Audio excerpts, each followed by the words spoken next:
Assalamualaikum warahmatullahi wabarakatuh. Hello everybody, it's nice to see you again. I'm Fuji Utami. My ID number is 1821042. So I would like to continue the presentation. Without any further ado, let's check this out. So multimodal transcript and analysis. The multimodal transcript should be read as a partial of the empty rooms and the interaction in the rooms. First, the analysis of the filmic representation and the selection of video extracts of the empty rooms were based on the communicative functions of the space. Stills were chosen to represent different aspects of the ideational, textual, and interpersonal functions. These still were complemented with experts from the interviews, illustrating the meaning potential in the empty space. The filmed representation of the interaction in the rooms were analyzed multimodally.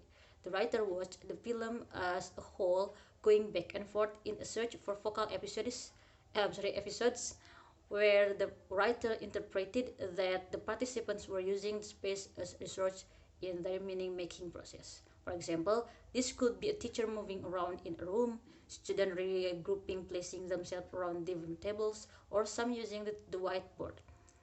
One focus was sequence that could connect to the detected meaning potential in the empty rooms.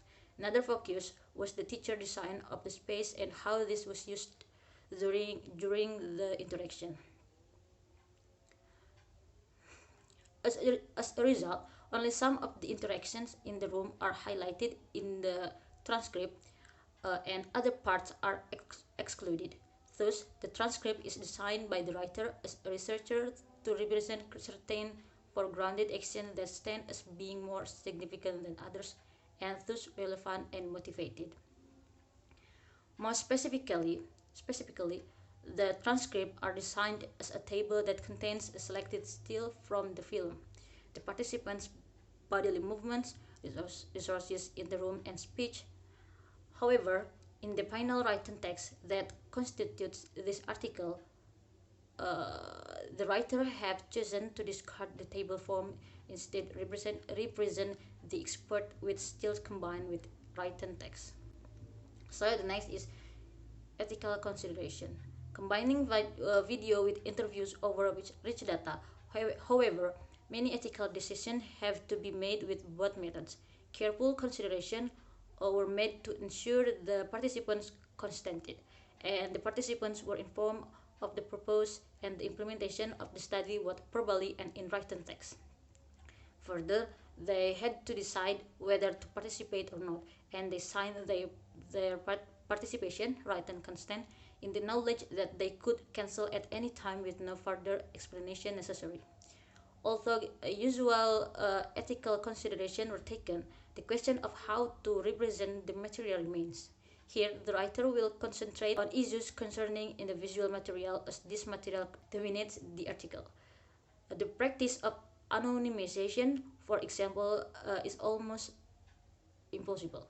The participants were informed in advance of the decision on how the material was going to be represented, and they were told that their faces would be cropped and or blurred or ordered to. If not anonymized, hinder identification would be uh, given to them. However, the desire to protect participants is inextricable from the issue of manipulating empirical material. This leaves the researcher faced with a dilemma that may lead to compromise and sacrifice in transparency and accessibility in representing data.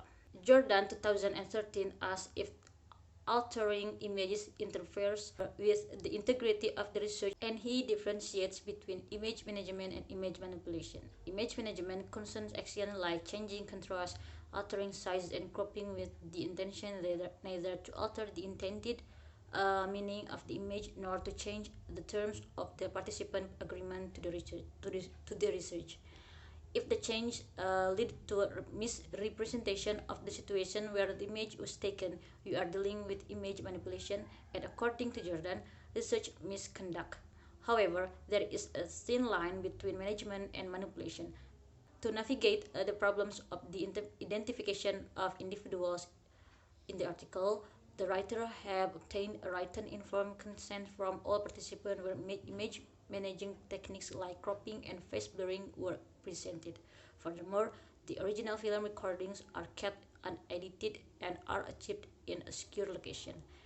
The alterations are performed on copies of image. To maintain transparency, every representation presented in the article is commented on with the information of which image management technique is employed. And the last is result. The result section presents both a multimodal analysis of two campus rooms in a higher education setting and the interaction in those rooms. Analysis is combined with expert from selected participant interviews. The first part of the result concerns the design of the two rooms. As mentioned in the analysis of the empathy room space is interpreted as three-dimensional text using the concept of metafunctions. That is, the writer tried to read the rooms as three-dimensional text in relation to the ideational, textual, and interpersonal metafunction. Even if all metafunctions could exist at the same time as meaning is made, they are pulled apart of analytic reason. For a more understanding, the concept of genre is used, and the three-dimensional spaces are interpreted as textual genres. The analysis is complemented with some interview expert. So that's all from me. Sorry for all my mistakes. Thank you for your nice attention. Assalamualaikum warahmatullahi wabarakatuh.